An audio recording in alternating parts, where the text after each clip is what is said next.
Very good afternoon. Welcome back to Les Sables d'Olonne. It's day 52 on the racecourse and, of course, day 1 of 2025 and a very, very good new year to all of you. On the racecourse where Charlie Dalin is still leading, he's actually extended out to about 90 miles, and that lead, the Infernal Elastic, is contracting once again with the Johan Richomme catching up just a little bit. 3 sailors getting to Cape Horn today, Benjamin Dutroux, Clarisse Cremer and Sam Davies. Sam coming in from behind with a little bit more speed, so the duo will be a trio once again in the South Atlantic. Paul Mea, meantime, has worked his little bit of magic in the South Atlantic posse. He's extended, is about 50 miles ahead of this group. Meantime, Denny van Weenberg has crossed into the Pacific now, and so the race fleet is now spread across the Pacific and the Atlantic.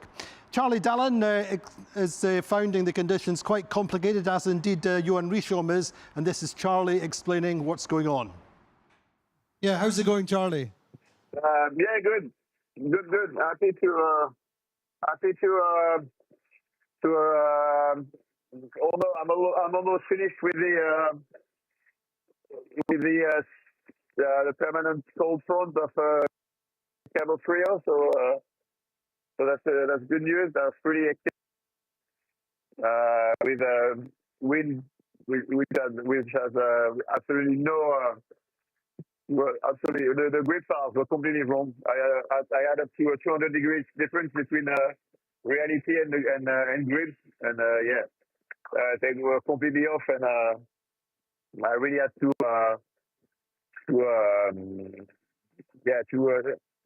imagine what was actually happening, which was not easy. And that was last night, and yesterday was that was a pretty complex.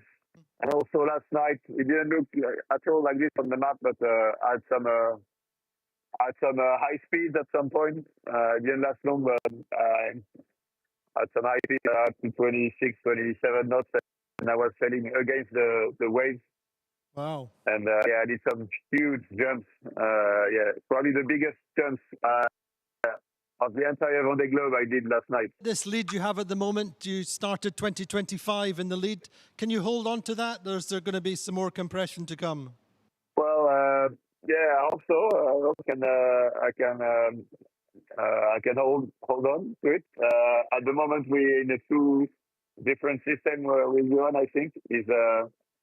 He's behind, he's got more left wind, so he's able to sail more north. So he's got a better VMT, but I'm better positioned west. So I should be good for me to get a good line to the west. But I will probably sail into the light wind before him. So we might see a bit of compression again as I sail into the ridge. And the ridge looks pretty sticky and not so simple to go through. And it's gonna take a few days, more like another few days for us to get a steady trade wind.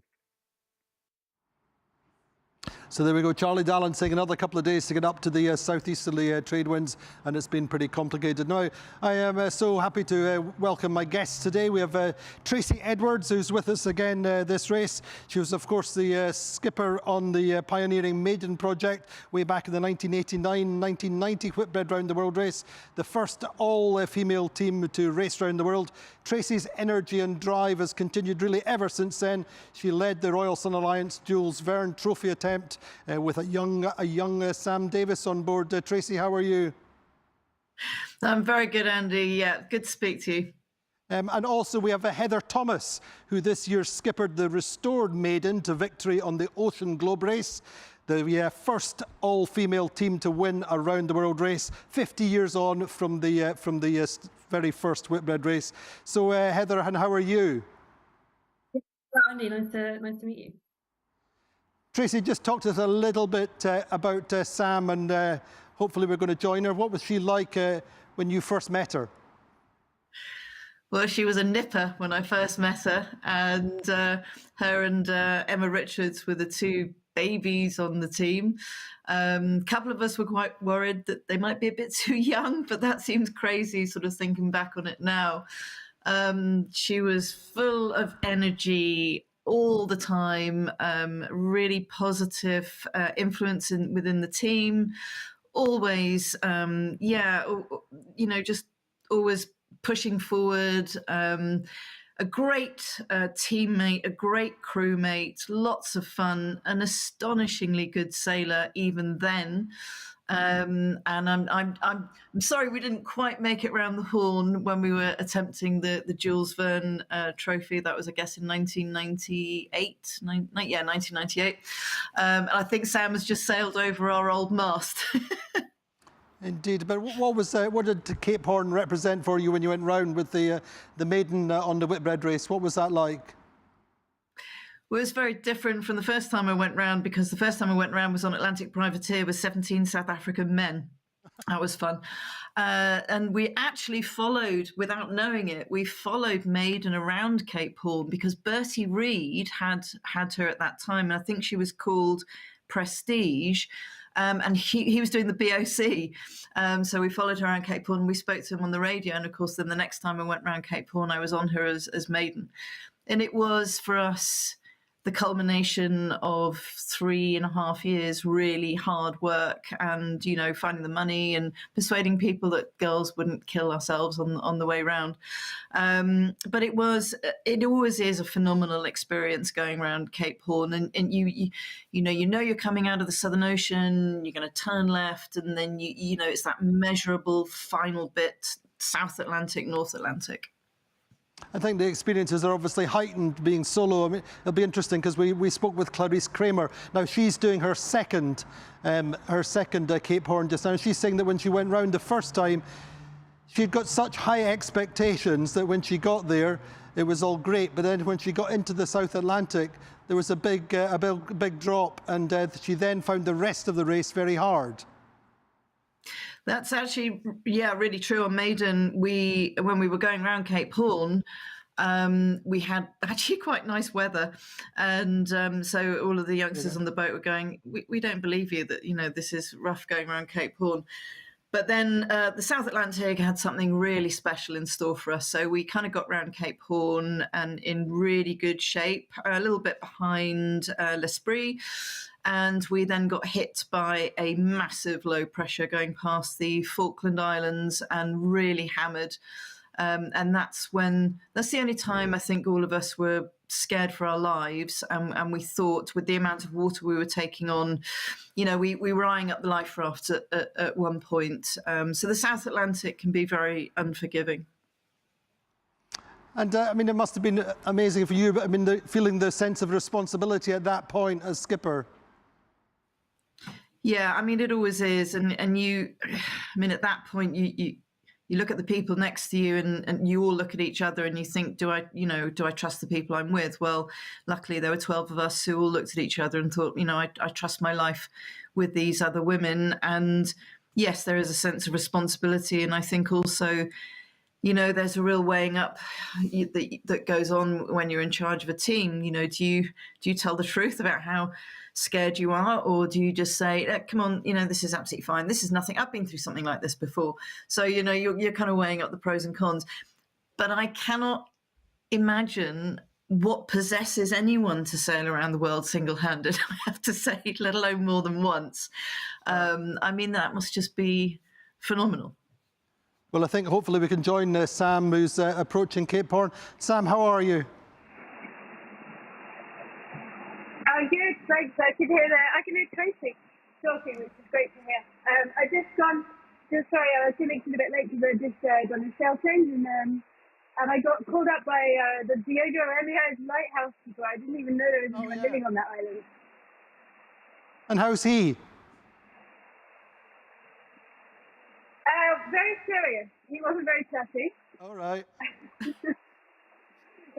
He wanted to know my last port of call and my next port of call, the name of the skipper and the number of people on board. He made me repeat most of the questions because I don't think he believed the answers. Here, listen, Sam, connect with Tracy. She's super proud of where you are. Hi, Sam. Hi, Tracy. Great to hear from you. I'm here again. I know every time you sail around Cape Horn, I have to think back to the time that we nearly made it round together, but not quite. Exactly. Yeah. I think about that as well because it took me 10 years from the time we nearly made it to the first time I actually did make it around Cape Horn, and so now I celebrate ever since. And this is number 5. I was just saying to Andy, you know, I mean, I think all of you single-handed sailors are absolutely bonkers. To do it once seems to me absolutely crazy, but 5 times round, and especially remembering, you know, you had a really tough last race, you know, so to get back out there and do it, I think you're mad, but I think you're absolutely total legend. Oh, I think you're a legend too, Tracy. You inspired me when I started out and gave me the first opportunity to do that around the world. Crazy, completely crazy around the world trip, and it's thanks to that I'm thanks to what you gave me as an opportunity.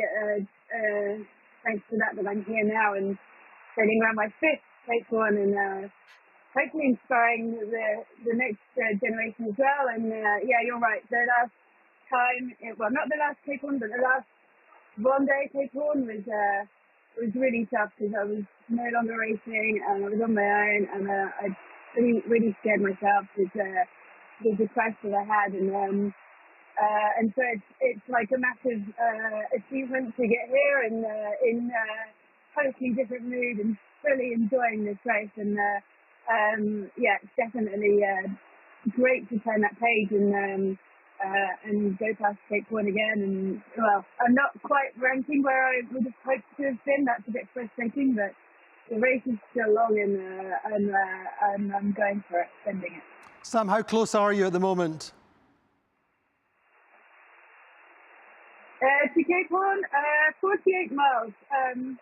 I just scraped past Diego Ramirez Island, which beautiful. I sent a little video back. I had a whale escorting me, a whale and some albatrosses. It was just amazing. Yeah, so I'm 48 miles from Cape Horn and pretty much a straight line at the moment to get there, but the wind's probably going to decrease and go a bit tricky, so it might be a bit of a slow passage this time before we manage to fit into the wind that I had yesterday, which is going to catch up with us again, and hopefully that will send us back out to the northeast. And Sam, how's the South Atlantic looking?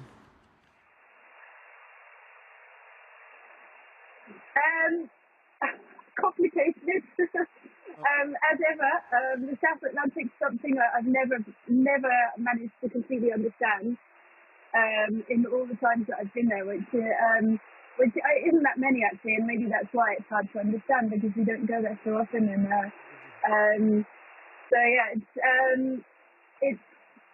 it's looking complicated. There's lots of different options. I think the weather forecasting is not as reliable as what we used to in the North Atlantic, so it's difficult to completely just follow the routing because every new forecast you get a new route on your chart, and so yeah, it's tricky, and I'm going to take it step by step, and I'm happy to that my low risk stupid option was a low risk one, and I'm back where I was with Clarisse and Vendée. So I've got a good little group to race back up the Atlantic wave, and so yeah, I'm looking forward to it. But yeah, I don't have a complete plan of knowing exactly what it's going to be like. But yeah, the first few hours should be, or going up past towards the Falklands should be quite quick. And then after that, I think it's going to be tricky. Sam, we've got Heather Thomas with us as well. I don't know if you know her. She won the Ocean Globe race as a skipper on Maiden. She's just going to say a quick hello, I hope. Say hello, Heather. Ah, cool. well done. Nice to meet you actually on the on the Vendée line. Great to meet you, and well done for your achievement. Thank you very much. Actually, when I was a teenager, I was watching Team SCA. Problem. That's sort of what inspired me. Anyway, you got your message to Heather. Hopefully she'll be okay in a few seconds. Sam, your ambitions, your hopes for 2025 beyond the Vendée Globe, are you not looking that far? Sorry, can you say again? I'm mute. I said your New Year's resolution beyond the Vendée Globe. What's your plans beyond the Vendée Globe, or what do you want to achieve beyond the Vendée Globe? Oh, friends, it's really hard to think beyond the Vendée Globe. Happy New Year, by the way. I forgot that it was the 1st of January. New Year's resolutions is well, first of all, is to I'm still in the Vendée Globe, and there's still a long way to go, and so I'm just the plan. My first resolution is to give it everything I've got, all the way back to Les Sables, and really enjoy the rest of this race like I've enjoyed it so far. And keep working hard as well to support Mission Autorisme Cardiaque and saving the kids' lives. And I'm really proud that we've already raised so much money in this Vendée Globe. So beyond that, probably the next step will be to have a big rest. And probably whilst we're refitting the boat for 2025, I'm going to take that time to go and visit some of the kids that we have saved during this race when they come to France to have their life-saving heart surgery, and catch up with the charity and the volunteer families, the host families and the kids, and follow a little bit of their adventure, which is much harder than what I'm doing right now, and these kids are a real inspiration for me. Indeed. Thank you so much, Sam. I think certainly my resolution is to be more Sam in 2025. Just loving how you embrace life. You've always got a big smile, super positive, and I just love your drive, and keep it up, Sam. Thanks, Andy, and and it's just great to have this New Year present of going around Cape Horn in great weather, escorted by a whale, and managing to see the views around the Red Islands, the islands I've never seen in my five trips around. So that's ticked another thing off my bucket list. So I'm really happy today. Fantastic. Enjoy it, Sam. It's well deserved.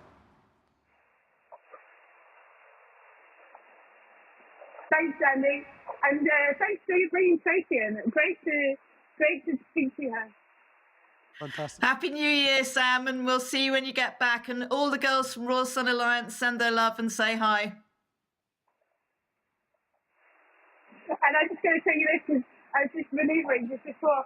I was just trying to rush to get it done, but there's a bit of a mess now. So the next job is tidying up all the cockpit after a bit of a crazy sail change. Well, keep going. You're doing so great. There we go. So let's, Tracy, just a quick word on Sam's race. I mean, it's such an inspiration to people all around the world. Well, she is, I mean, I stand on the shoulder of giants, and, we handed the baton over to the next generation, and Sam is that generation, and a number of other amazing young women. I just think there's just such an amazing number of extraordinary female sailors out there now. Sam is obviously top rank of those in my books, and she does. We hear all the time that Sam Davies is inspiring young women to get out and go sailing and to compete, and she's an extraordinary role model. And I'm just so very proud to have just been a tiny part of her journey. Tracy, we'll come back to you in a second. Let's go ahead and look at the weather situation going in, or from today going into tomorrow, and how things look. Bonne année à tous.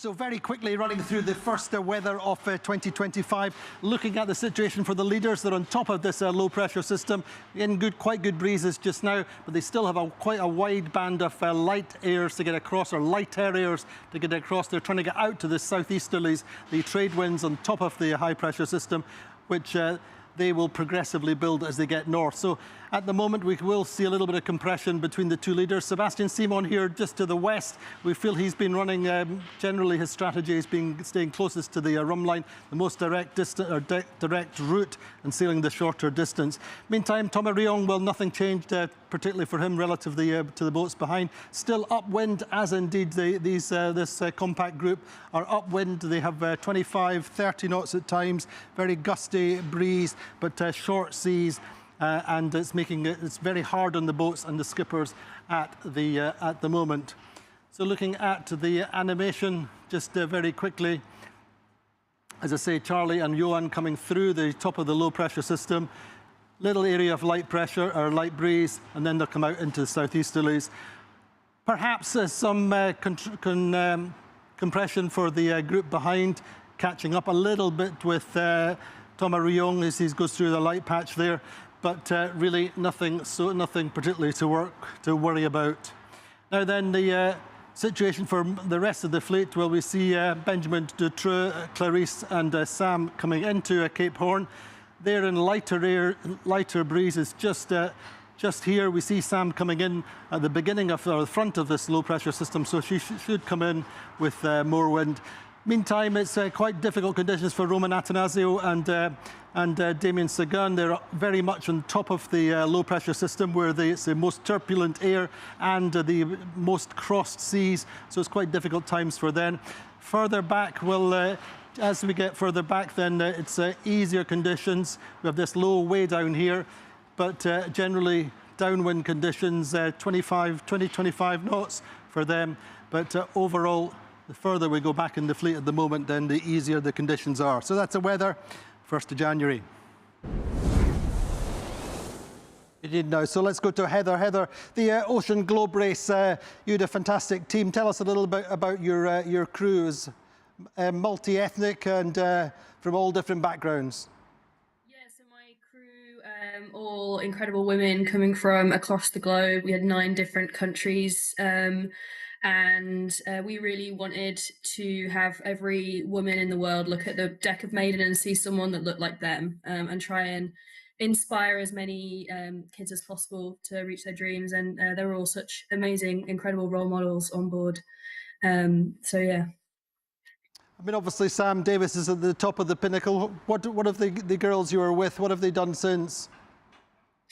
So the girls have gone back really to their sort of normal day-to-day. We were a 70% amateur crew, so a lot of them have gone back to their day jobs, but definitely a few of them are vying to be involved in some more big projects going forward. So I'm very excited to see where they end up. Tell us about your Cape Horn experience on the race.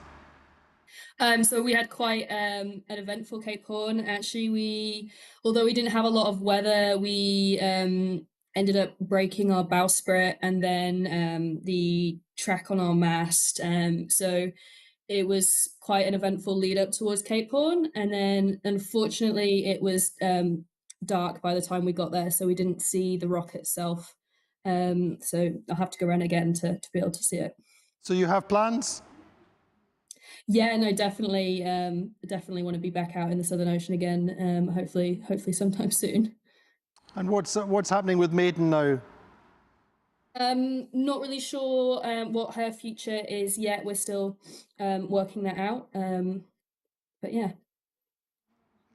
We'll come back to you in a few seconds now. Clarisse Cremer has had a relatively bumpy road to her second rounding of Cape Horn today.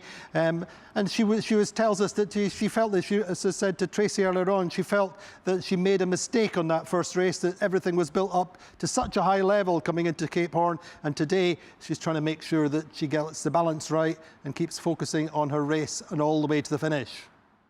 25 has been quite happy, has been a bit slow, a bit weird, because it's quite weird to be in the fog not even 100 miles away from the Cape Horn.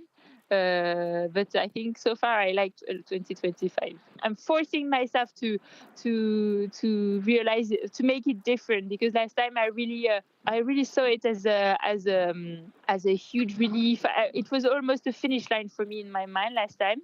Cape Horn, I was waiting for it. I had been looking forward to crossing it for so long that when it happened, it was almost as a disappointment, because of course I was still racing. I was still very, very far away from home. You are still quite south. This part of the world has quite complex weather forecast. So that's a fine balance between keeping the mythology, the legendary aspect of Cape Horn, really enjoying the moment and realizing what it means to be here and how lucky we are to be in such incredible places, and how much it means also as a sailor to cross Cape Horn by yourself, but trying to stay focused, trying to stay calm, and being focused on the days to come, and not staying in the rhythm I've had the luck of having so far, stay happy on my boat, and that's a fine balance. I think I'm going to be able to do it, but that's why it's going to be quite different from last time. I don't want to make the same mistakes. And in the meantime, you've become an expert in building computers. Yeah, well, I'm not sure. I haven't done much complicated, but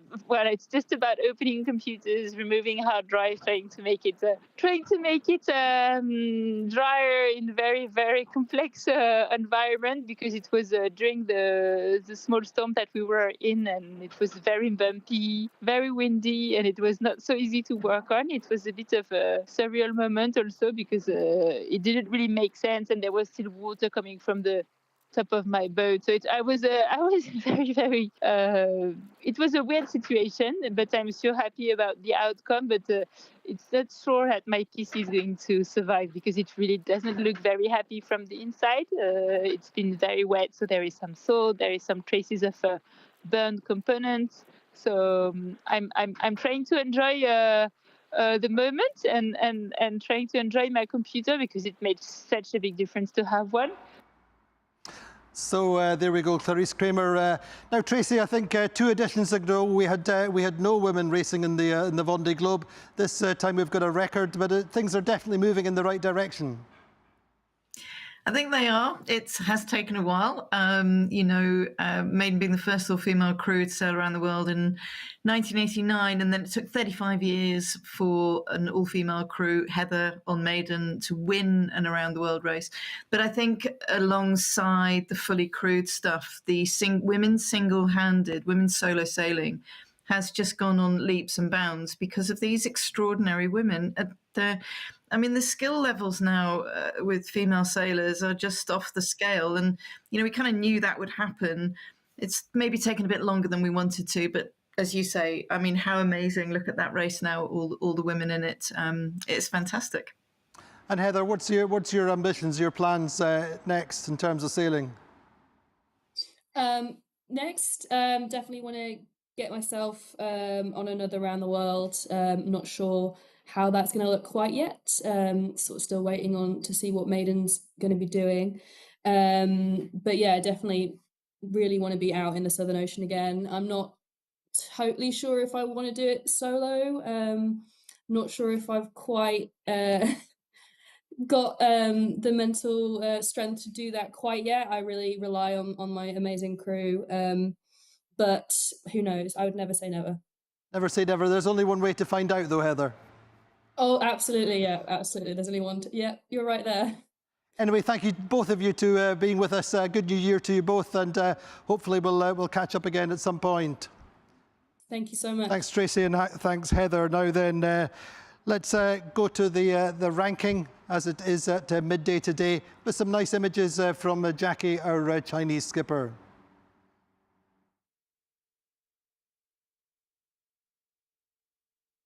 First ranking of 2025, still showing Charlie Dalin on top, but he's... so I'm going to do it in 2.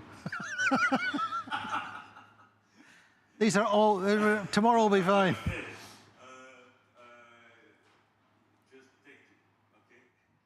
So sorry, we've obviously got the wrong ranking playing out.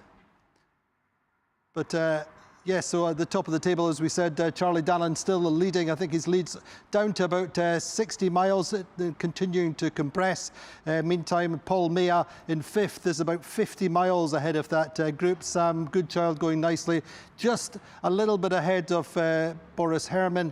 And then behind that, the key things were really Denny van Veenberg coming into the Indian Ocean and otherwise, not many changes in the ranking at the moment.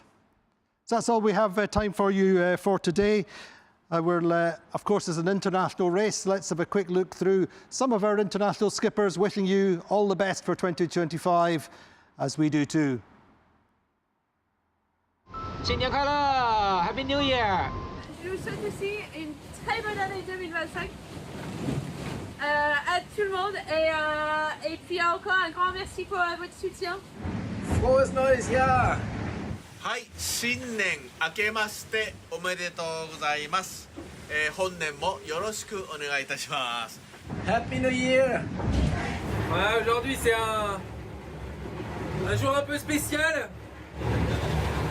Et du coup, je voulais vous souhaiter une bonne année. Ouais, Happy New Year! Que tengan un buen año. Allez, 1, 2, 3.